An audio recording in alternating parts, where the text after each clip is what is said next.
immediately began to develop into a practical, what I call a practical application of higher consciousness, because I'm not really a channeler or anything like that. I was gifted with invention and tested that I can invent on command almost any subject in these studies and with think tanks.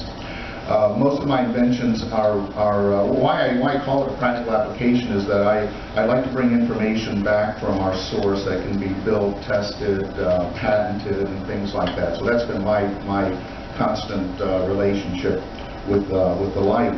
In that, I've come up with many inventions over the years. Many of them are in 15 countries at least by now, being used by consumers and clinical field. I've pioneered many new things in the field of biophotonics, phototherapy, and have made a practical application of quantum biology for us. And my first talk, Living at the Speed of Light, is really talking about quantum biology and looking at your nuclear state as biology and the advances there that have a practical application in your life and inventions along the way that use what we understand as a quantum biological field. And I think you'll find it fascinating. I'll have a history of phototherapy and biophotonics that may surprise you, and who were some of the pioneers in it, like Mark Twain and others. You may be surprised who was really into this stuff way back when. I think you'll find it very entertaining. My second talk is called The Spirit of Gaia, and it really is a natural view of what I call a natural view of spirit and oneness. One of the greatest lessons I've learned, and the Spirit of Gaia will focus on that, was the sacredness of biology. And I've coined the phrase sacred biology, and it's become a sacred experience to me. The whole biological fact of life, the biological evolution of life on any planet in the universe. Biology is a very spiritual thing to me, and in this talk I will bring about the most important lessons about this sacred biology, and also about something very, very important, and that is a thing called collective intelligence. And it's been one of the masterpiece accomplishments of planet Earth, of which we are only a part of this planet. Civilizations. And I'm going to speak about karma and reincarnation. My first guru, my teacher, my initiation happened when I read the book Jonathan Livingston Seagull, written by Richard Bach. Then completely my mind opened. I had questions popped out from my mind. 5 questions came to my mind. Who am I? What is my purpose of my life? What happens after death? Is reincarnation true? And who is creating the destiny? Is there free will to me? So these questions made me to investigate, explore the answers. So my second teacher is my wife, Lakshmi. When I met her, there's some resonance. There's so much of meaning. I could understand in this companionship a lot of things. And we started actually journey together into the spiritual domain. And my third teacher, when I met him, he said, don't search anywhere. You will not find answers. Don't go to ashrams, don't go to gurus, don't read books. Go within, meditate, stop your search. And he taught me how to meditate. He taught me how to make the mind empty and silent. So I started my practice of meditation, and I had my first experience where I recalled a past life memory.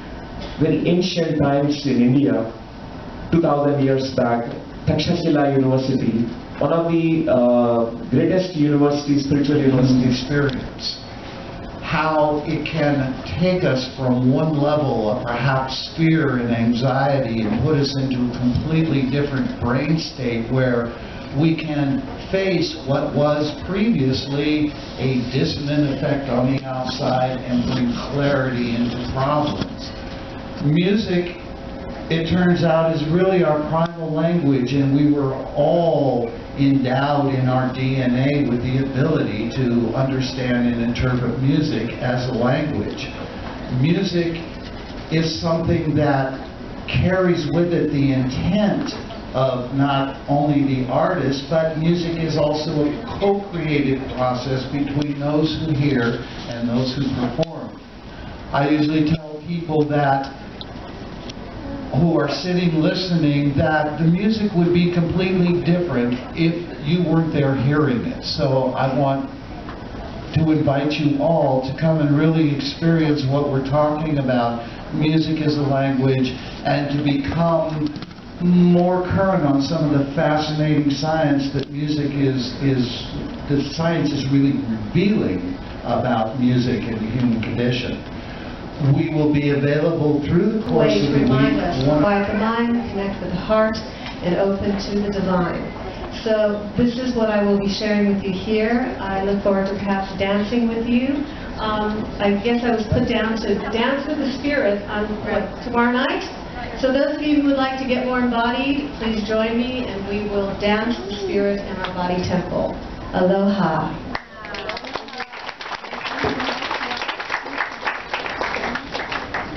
Well, I don't have a lot of time, so let me give you a brief story.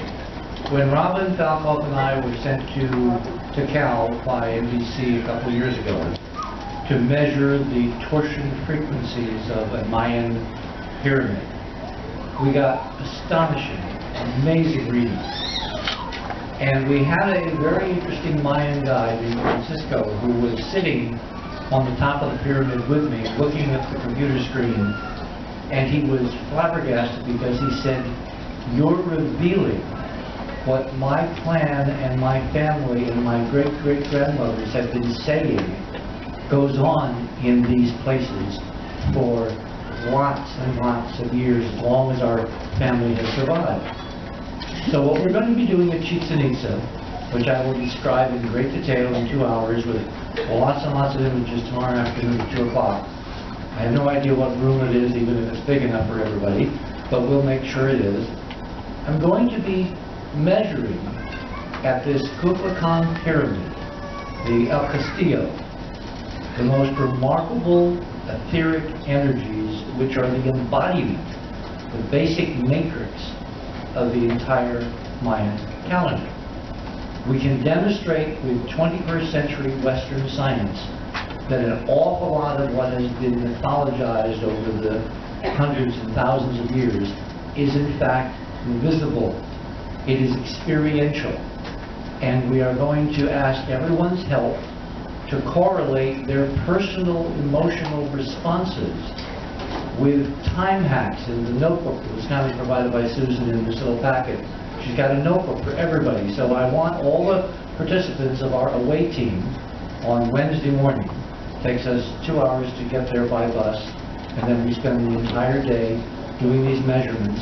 We're going to correlate the personal experiences, including what happens to the physics when Ombudsman and his group actually begin and in the middle and end their ceremony. We should be able to show on the ship heading back to the United States in the days after the actual measurable correlations in this field and demonstrate that it is a physically reproducible science, which of course has shown up again and again and again, Colin, in the crop circle. Someone who cares enough to leave the very best has been leaving us these messages about this physics, which is beneath the physics of everything we think we know. So join us for an extraordinary adventure. There's still some room. We have an entire bus apparently. And tomorrow at 2 for 2 hours, I will regale you with an extraordinary tale of how this came to be a science, what we found out so far, and what